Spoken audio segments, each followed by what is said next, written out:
12. 존중 정교분.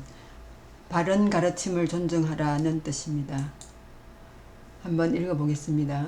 부차 수벌이 수설시경 내지 사국계 등 당지 차처 일체세간 천인 아수라 개응공양 여불탐묘 하학유인 진능수지 독송 수보리 당지시인 성치 최상제일 희유지법 약시경전 소재지처 적이유불 약존중제자. 첫 부분을 한번 보겠습니다. 부차수보리 수설시경 내지 사국계 등 당지 차처 일체세간 천인 아수라 개응공양 여불탐묘. 부차 또한 수보리야 이경이나 내지 이경의 사국계 하나만이라도 설한다면 마땅히 알라 이곳은 일체세간의 천인과 사람과 아수라가 마땅히 공양하기를 부처님의 탐묘와 같이 할 것이다 했는데 이 경은 금강경이죠. 그리고 금강경 중에 핵심 가르침은 사국계로 담아서 네 군데 있다고 했죠. 이미 우리는 두 사국계를 봤습니다. 하나는 5분에 나오는 범소유상 개시허망 약견대상 비상 적견열애. 존재하는 모든 상은 개시허망 허망하기 때문에 모든 상에서 상 아닌 것을 본다면 그때 적견열애 열애를 볼 수 있을 것이다 라는 중요한 가르침이 있었고요. 10분에 불응조색 생심 불응조 성량 미촉법 생심 억무소주 이생기심이라는 게 있었죠. 형상에 머물러서 마음을 내지 말고 성량 미촉법에 머물러서 마음을 내지 말고 억무소주 머무는 바 없이 이생기심 그 마음을 내어야 한다라고 하셨죠. 그래서 이 두 사국계 같은 중요한 핵심 가르침 하나만이라도 잘 수지해서 잘 받아들여서 남을 위해서 가르친다면 그곳이 바로 어떤 곳이냐 하면 천인과 사람과 아수라가 모두 부처님을 공경하고 공양하기를 바라는데 이런 핵심 가르침이 있는 바로 그곳은 바로 부처님의 탐묘가 있는 곳이나 마찬가지이기 때문에 공양할 것이다 하는 거죠. 공경할 것이다 하는 거죠. 부처님이 열반하신 후에 부처님 사리가 인도 전역으로 보내져서 탑 안에다가 안치되었는데 그렇기 때문에 탐묘죠. 우리나라에서는 그냥 사리탑, 석탑 이렇게 이야기하고 있는데 우리나라의 몇몇 석탑 속에도 부처님의 진신사리가 모셔져 있죠. 그래서 과거에 묘소 대신에 진신사리를 탑에다가 안치시켜서 바로 그 탑이 탐묘인 거죠. 그래서 탐묘가 부처님을 대신하는 그런 후세에 대신하는 곳이 된 거죠.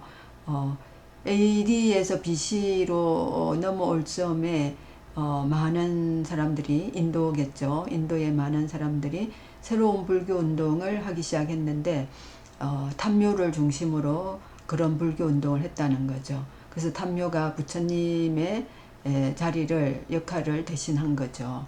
그래서 얼마 있다가 BC 1세기경에 대성불교 운동이 일어났는데 바로 그 구심점이 반야경입니다. 반야경은 총 600부로 되어 있다는 이야기 말씀을 드렸죠.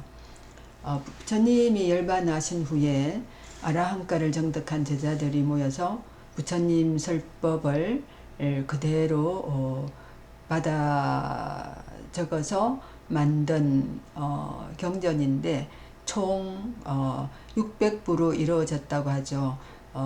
600파트로 이루어졌는데 그 중에 577부에 해당하는 것이 금강반야바라밀경이죠. 그래서 금강반야바라밀경, 이 금강경은 또 소명태자가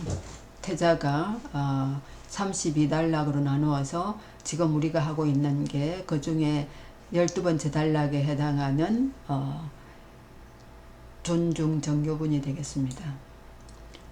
그래서 모든 반야의 지혜는 전부 자성으로부터 생겨나고 밖에서 들어오는 것이 아니라고 합니다. 본래 우리가 본래 부처이기 때문에 깨달음을 얻게 되면 그 반야의 지혜가 바로 자성에서부터 만법이 생겨나기 때문에 밖에서 들어오는 것이 아니라는 거죠. 그리고 바라밀은 인도의 말로서 도피한 저 언덕에 도달한다. 저 지혜의 언덕, 깨달음의 언덕에 도달한다 이죠. 그리고 그곳은 생멸에서 벗어난 곳이기 때문에 불생불멸이라고 합니다. 그래서 육조 해능대사께서 법문 중에서 뭐라고 말씀하셨냐면 한순간 지혜로우면 반야이고 또 뒷순간 깨달으면 부처이다 라는 말씀을 하셨고요. 반야는 모든 지혜를 말하는데 이 모든 지혜가 몇 가지나 되느냐? 84,000가지가 된다고 합니다. 왜 84,000가지가 되느냐? 우리의 번뇌가 84,000가지이기 때문에, 그러니까 번뇌의 종류가 너무너무 많은 거죠. 사람마다 다 다르지만, 그래서 대략 84,000가지다 라고 하고, 그 84,000가지의 번뇌를 깨부수는 지혜가 바로 반야입니다. 만약 번뇌가 없다면 지혜가 늘 드러나 자성을 벗어나지 않는다고 육조 해능대사께서 말씀하셨고요. 그리고 금강반야경을 지니고서 읽고 외우면 자성을 볼 수 있을 것이다 라고 말씀을 하셨습니다. 다음 줄을 보면 하학유인 진능수지 독송 수보리 당지시인 성치 최상제일 희유지법 하물며 사람이 이 경을 받아 지니고 독송함에 있어서 이겠는가? 수보리야 마땅히 알라. 그러한 사람은 세상에 제일 가는 희유한 진리를 성취한 것이다. 지금 이 경을 수지 독송하라는 말은, 수지는 이 경을 충분히 이해하고 마음에 새기고 독송하는 것을 말합니다.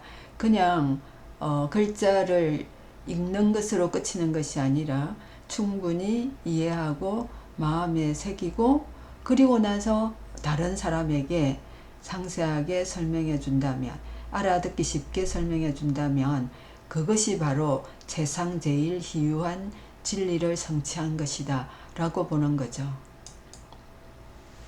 다음 줄은 약시경전 소재지처 적이유불 약존중제자.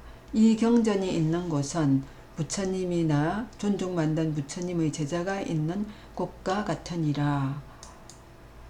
이 경전이 있는 곳은 부처님이 계시는 곳이나 그 탐묘, 그 다음에 부처님이 존중하는 부처님의 제자가 있는 곳, 불법성 가운데 주로 성녀들이 부처님의 제자이기도 하지만 부처님께서는 또 뭐라고 하셨느냐 하면 성녀이든 아니든 출가자이든 제가자이든, 출가자는 성녀로 출가한 분들을 말하는 것이고, 제가자는 집에서 금강경을 읽고 깨달음을 추구하는 제가자인들, 어느 쪽에서 부처님의 말씀을 법문을 듣고 신심을 내고 깨달음을 추구하고 수행하고 해도 아무 문제가 없는 거죠.